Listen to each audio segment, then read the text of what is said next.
शिक्षक एकता जिंदाबाद। अवैज्ञानिक है, न ये गरीबों के हितैषी है, बिल्कुल गरीबों के विरोधी है और पूंजीपतियों को बढ़ाने वाली शिक्षा नीति है। सांप्रदायिकता की बू इसमें आती है, इसलिए ये शिक्षा नीति को हम एआई फुक्टो की तरफ से बिल्कुल रिजेक्ट करते हैं। बेसिकली तो हमारा न्यू एजुकेशन पॉलिसीज के विरोध में हम पूरे मुल्क से लोग इकट्ठे हुए हैं। जो नई शिक्षा नीति लागू किया केंद्र सरकार ने, हम चाहते हैं उसमें संशोधन हो और स्टेक होल्डर से बातचीत करके तब उसका एक मसौदा दूसरा तैयार हो। ये जो पॉलिसी है वो टोटली निजीकरण को बढ़ावा देने वाली है और इसमें गरीब वंचित जो वर्ग के जो लोग हैं, समाज है, उसको अनदेखा किया गया है। फंडामेंटल राइट है हमारे शिक्षा स्वास्थ्य का, उसको ये इसका हम एक मुखालफत करने के लिए पूरे देश से ये फुट्टो की लीडरशिप में या फुट्टो का आह्वान हम सारे लोग इकट्ठे हुए। बच्चे का संपूर्ण और सर्वांगीण विकास करती थी और उसे एक व्यक्तित्व का विकास होता है। ये तो क्या एक तरफा निजीकरण और एक इस तरह से भक्त तैयार कर तर्कहीन लोगों को पैदा करेगी, ये जो वन साइडेड लोग जानते हैं। तो इन चीज़ों को हम चाहते हैं विद्यार्थी का सर्वांगीण विकास हो, संपूर्ण विकास हो, जो जिसका मतलब शिक्षा और स्वास्थ्य,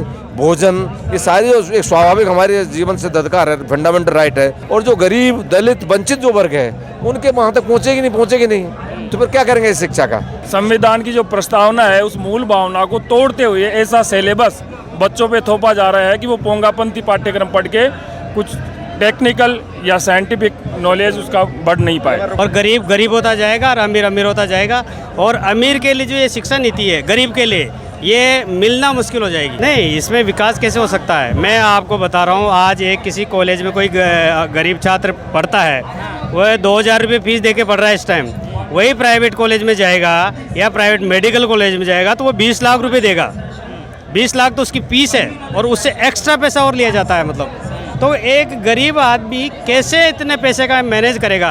अवैज्ञानिक है, न ये गरीबों के हितैषी है, बिल्कुल गरीबों के विरोधी है और पूंजीपतियों को बढ़ाने वाली शिक्षा नीति है। सांप्रदायिकता की बू इसमें आती है, इसलिए ये शिक्षा नीति को हम एआई फुक्टो की तरफ से बिल्कुल रिजेक्ट करते हैं और सरकार से मांग करते हैं कि इस शिक्षा नीति को लागू करने से पहले जो हमारे स्टेक होल्डर, हम लोग जो शिक्षक, छात्र और सोसाइटी है, हम लोगों से ये चर्चा करें। तो लेकिन इसने कोरोना काल में सरकार ने न किसी शिक्षक से, न किसी छात्र से, न किसी सोसाइटी के बुद्धिजीवी से, न संसद में इसकी बहस हुई, किसी से भी चर्चा नहीं की गई। जबकि प्रजातंत्र में ये अधिकार है कि सबसे इसको चर्चा करने के बाद में, कमी को दुरुस्त करने के बाद में शिक्षा नीति को लागू किया जाए।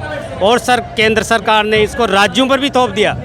राज्य और केंद्र दोनों के बीच में इस शिक्षा नीति के बारे में चर्चा होती है, लेकिन जब डिस्प्यूटेड मैटर होता है तो भारत सरकार की चलेगी और ज़बरदस्ती राज्यों में ये शिक्षा नीति को थोपा जा रहा है। सबसे बड़ी बात है आरक्षण जैसे महत्वपूर्ण विषय को, आरक्षण जैसी चीज़ों को इसमें ईमानदारी से लागू किया ही नहीं। इसका मतलब ये है कि गरीब तबके को तो इस देश में जीने का अधिकार ही नहीं है। इस तरह की सोच की यदि ये शिक्षा नीति है तो उसका पूरा देश विरोध करेगा, ब्रैड लेवल विरोध। जो हमसे टकराएगा चूर चूर हो जाएगा, जो हमसे टकराएगा चूर चूर हो जाएगा, जो हमसे टकराएगा चूर चूर हो जाएगा। जोर जुल्म की टक्कर में संघर्ष हमारा नारा है, जोर जुल्म की टक्कर में संघर्ष हमारा नारा है, जोर जुल्म की टक्कर में संघर्ष हमारा नारा है। पुरानी पेंशन बहाल करो, पुरानी पेंशन बहाल करो। अपेक्षाओं, हमारी भावनाओं और हमारे विश्वास पर आघात कर रही है। हम लोग शिक्षक हैं, हम लोग चाणक्य के वंशज हैं, हम लोग त्याग और समर्पण में और राष्ट्रभक्ति में विश्वास रखते हैं। लेकिन इसका मतलब ये नहीं है, परिवार हमारे भी हैं, बच्चे हमारे भी हैं, ज़रूरत हमारी भी हैं, आवश्यकताएं हमारी भी हैं। पेंशन आपने 2005 के बाद बंद कर दी। आप मुझे ये बताइए, हम बड़ा सम्मान करते हैं स्वर्गीय अटल बिहारी वाजपेयी का, हम उनको मानते हैं, वो एक राष्ट्रीय स्तर पर क्षितिज पर छाए हुए नेता थे। लेकिन 2004 में हमारी पेंशन बंद कर दी गई। पेंशन हमारे बुढ़ापे का सहारा होती है। सरकार ने जो भी पॉलिसी, जिस तरीके से सब्जेक्ट का इम्प्लीमेंटेशन किया है, सरकार का जो ड्रीम प्रोजेक्ट है कि इसमें स्किल डेवलपमेंट करनी है छात्रों को, उसके लिए ना सरकार किसी महाविद्यालय को अनुदान दे रही है, ना किसी महाविद्यालय में कोई शिक्षक है, और केवल एंड केवल वहाँ पर एक फर्जीफिकेशन हो रहा है। 200 400 रुपए में बच्चे सर्टिफिकेट लाके कॉलेजों में जमा कर रहे हैं और उनका एमईबी का जो है, एनईबी के तहत जो आपका स्किल डेवलपमेंट वाला कोर्स है उसकी खानापूर्ति हो रही है। केवल अभी जो है जिस तरीके से एक सेमेस्टर का एग्जाम खत्म हुआ, हमारे यहाँ पे यूनिवर्सिटी में जो है जून में एग्जाम खत्म होते हैं और जुलाई में अगस्त के पहले हफ्ते से दूसरा एग्जाम शुरू हो जाएगा। मुश्किल से 1 महीना भी क्लास नहीं चली है दूसरे सेमेस्टर की। इस तरीके से सरकार जो है केवल एंड केवल छात्रों के साथ खिलवाड़ कर रही है, उनके भविष्य के साथ, क्योंकि उसका यही उद्देश्य है कि कोई भी आदमी ऐसी स्थिति में ना हो उसको जेब देना पड़े। इसलिए किसी से कहती है कि पार्ट 1 करके तू अपनी डिग्री ले जा, किसी से कहती है कोई डिप्लोमा ले तू। मेरा सिर्फ यही कहना है कि जो प्राइवेटाइजेशन की तरफ हम जा रहे हैं, ये शिक्षा एक विनाश की ओर चलती चली जाएगी, क्योंकि प्राइवेटाइजेशन पे जाने पे सरकार तो अपना पल्ला झाड़ लेगी, क्योंकि उसे बजट नहीं देना पड़ेगा। और प्राइवेटाइजेशन जाने पे जो है, जो उसके बाद में शिक्षा का जो अवमूल्यन होगा, जो डिग्रेडेशन होगा, उसके लिए जो जिम्मेदार है सरकार ही कही जाएगी पूरी। और उसके पीछे जो एक बिजनेस पॉलिसी जो डेवलप होगी, जो नई तानाशाही के फॉर्म में आएगी, क्योंकि जब प्राइवेटाइजेशन में जाएगी शिक्षा तो वो तो अपने अकॉर्डिंग ही कराएगा, फीस महंगी होगी और आम आदमी के जो एक एक्सेप्टेबल चीज़ होती है फीस बियर करना, वो नहीं हो पाएगी, तो उसको उस प्रकार की शिक्षा भी नहीं मिल पाएगी। और एक मल्टीपल एंट्री मल्टीपल एग्जिट, यानी कि बच्चा कितनी भी बार एडमिशन ले सकता है। बीए पार्ट 1, बीएससी पार्ट 1 के बाद वो कोई भी काम कर सकता है और 2 साल बाद चाहे तो फिर बीए पार्ट 1 या को कंटिन्यू कर सकता है। आपने कभी सुना कि आज सरकार ने एक छात्र को 9 साल का समय दे रखा है कि आप 9 साल के अंदर अपनी ग्रेजुएशन पूरी कर सकते हैं? तो आप नहीं समझते कि यह शिक्षा का मजाक है?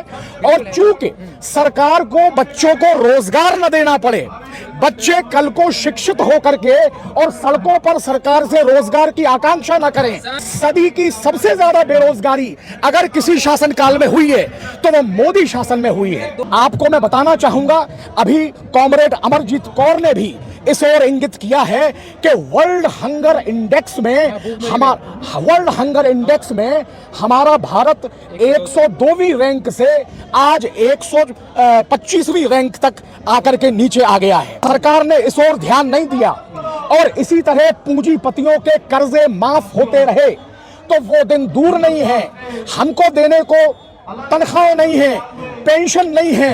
अग्निवीर योजना में जवानों और युवाओं के साथ कितना बड़ा विश्वासघात किया जा रहा है, के साथ खिलवाड़ किया गया है। ये जो अग्निवीर योजना है, ये केवल एंड केवल युवाओं को जो है भटकाने का एक रास्ता है। युवा जो जिसको अपना 20-30 साल नौकरी करने की मिलती थी, 4 साल नौकरी करके वो क्या करेगा? 4 साल, ना तो 4 साल की नौकरी से किसी का भला हो रहा और ना 10 लाख रुपए से किसी की बिजनेस शुरू हो रही। वो सरकार है जो आटे पर जीएसटी लगा रही है, जो घी, मक्खन, पनीर, आटा, दही जैसी मूलभूत किसानों की द्वारा उपजाई गई चीजों पर ये टैक्स लगा रही है और आम जनता से टैक्स वसूल रही है। और जो पैसा हम अपनी गाढ़ी कमाई का पैसा सरकार को देते हैं, वो पूंजीपतियों को लुटाने के लिए ये सरकार दे रही है। अगर आपने अभी तक हमारा चैनल सब्सक्राइब नहीं किया है तो सब्सक्राइब करें और घंटी का बटन बिल्कुल भी दबाना ना भूलें, ताकि सभी लेटेस्ट खबरें पहुंच सकें आप पे सबसे पहले।